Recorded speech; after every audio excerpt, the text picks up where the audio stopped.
Well, good morning. How are you today? Today is Thanksgiving.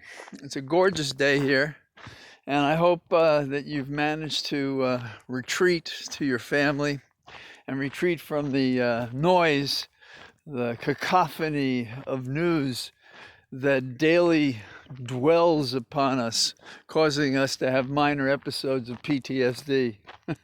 This is a time to embrace the family, even in argument, I suppose, and to seek the joy of all those memories of wonderful things that become stories at a dinner table. The Flannerys, that is when I was a kid in the Bronx, we'd always have a decent sized meal, mostly family. Sometimes people would visit. But you should understand, for an Irishman, the turkey is not the center of the meal. Mashed potatoes are, spuds. This is how we get even for the 1846 spoliation of the potato. Now, I'm not pure Irish. I'm half Irish, quarter English, quarter German. But I have joked with ladies when I was much younger that the real test of a relationship was whether they could make a decent potato. And I was very pleasantly surprised, showing how little I know about cooking, about the different kinds of potatoes I could have. And in those days when I answered the phone around Thanksgiving, the I had spent my time as a kid trying not to have a Bronx accent and to talk clearly and stuff like that. And I was always studying words. I'm talking about grammar school, so I was a strange kid.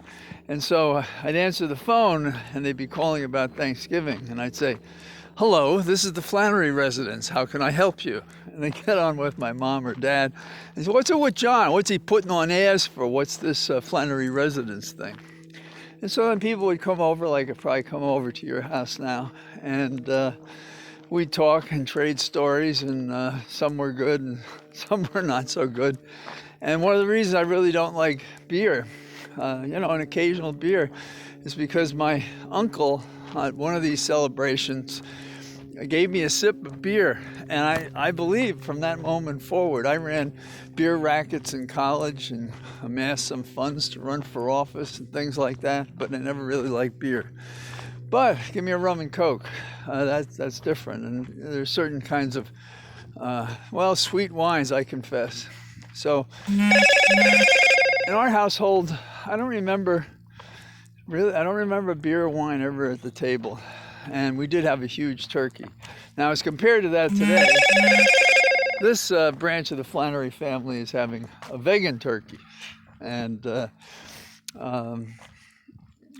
if you remove the turkey from the meal, everything else is a vegetable, something sweet, a carbohydrate. It's not a meat. And you have to make your stuffing different and so forth.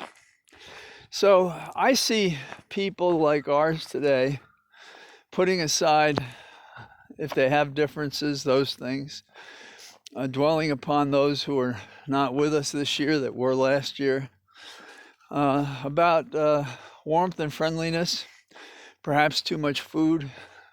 One Thanksgiving, the earlier Flannery family, mom, dad, my brother, and myself, we ate so much I remember us laying down in the living room to recuperate from the meal. So that's not going to happen in this Flannery household, and I hope it won't happen in yours. I've heard men talk about how their pants will be a little tighter on Monday when they return to the office. That's a problem for all of us. The truth of the matter is that Thanksgiving is a reminder of what's most important in life, and that is the shared love we have one for another, how we help one another. We have a relatively short period of time when you compare it to the ages, if you will, to walk these roads and streets and do the things we do and be with the people we're with. And to some extent, it's like a grand opera. You can either go into it and get involved in it and make the most of it, or you can be a bystander and really miss what's important in life. And the most important thing is that person you care about and who cares about you. could be a wife, a daughter, it could be a puppy dog, it could be your love of nature. If something doesn't catch you in this life, that's a tragedy.